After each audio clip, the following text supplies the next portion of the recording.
Dictation start. महोदय, बहुत दिन नहीं हुए जब बांग्लादेश को आर्थिक चमत्कार की तरह देखा गया। मात्र कपड़ा और परिधान उद्योग पर पूरी तरह से ध्यान केंद्रित कर इसने अपना विकास किया। लाखों लोगों को गरीबी के दलदल से बाहर निकाला और पूर्व प्रधानमंत्री शेख हसीना को प्रसिद्ध और प्रशंसा दिलाई।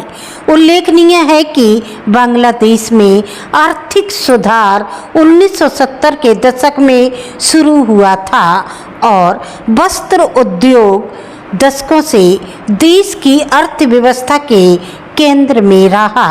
लेकिन वर्ष 2009 में सत्ता में आने वाली शेख हसीना ने सही मायनों में इस उद्योग का विकास किया और नए वैश्विक बाजार में इसका विस्तार किया, जिसने बांग्लादेश के विकास को काफ़ी आगे बढ़ाया। सस्ते कपड़े, वैश्विक परिधान के खुदरा विक्रेताओं, खासकर जारा एवं H&M जैसे फास्ट फैशन ब्रांड्स के लिए काफ़ी आकर्षक थे।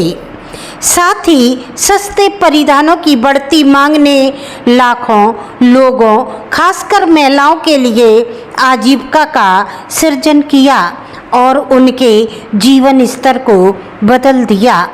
शेख हसीना ने बुनियादी ढांचे पर भारी खर्च किया और अंतर्राष्ट्रीय कंपनियों को आश्वस्त किया कि वे अपनी मांगों की पूर्ति के लिए बांग्लादेश पर भरोसा कर सकते हैं।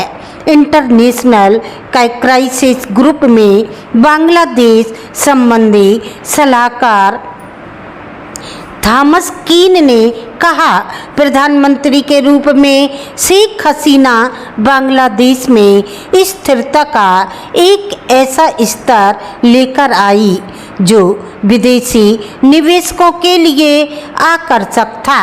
उन्होंने कहा कि अगर श्रमिकों की हड़ताल, बिजली कटौती या अन्य कारक इसे अविश्वसनीय बनाते तो परिधान खरीदार बांग्लादेश को ऑर्डर नहीं देते। हसीना ने घरेलू आत्मविश्वास भी बढ़ाया। कीन कहते हैं कि जब उन्होंने सशस्त्र बल और न्यायपालिका को अपने नियंत्रण में ले लिया, तब भी लोगों और उनकी सरकार ने बीच लगभग एक तरह का समझौता था। उन्हें यह भरोसा था कि शेख हसीना और उनकी पार्टी अवामी लीग ही आर्थिक वृद्धि और विकास लाएगी। हसीना के नेतृत्व में एक दशक से भी अधिक समय तक अर्थव्यवस्था बहुत तेज गति से बढ़ी। कुछ वर्षों में तो यह 7% से भी अधिक हो गई। परिधान निर्यात से देश को 80% से अधिक आय हुई, लेकिन परिधान उद्योग पर अत्यधिक निर्भरता हसीना के लिए विनाशकारी साबित हुई। कोरोना महामारी के कारण वस्त्र और परिधान की वैश्विक मांग घट गई। साथ ही आपूर्ति श्रृंखला में व्यवधान और यूक्रेन पर रूस के युद्ध ने आयातित खाद्य और ईंधन की कीमतों में तेजी से वृद्धि की।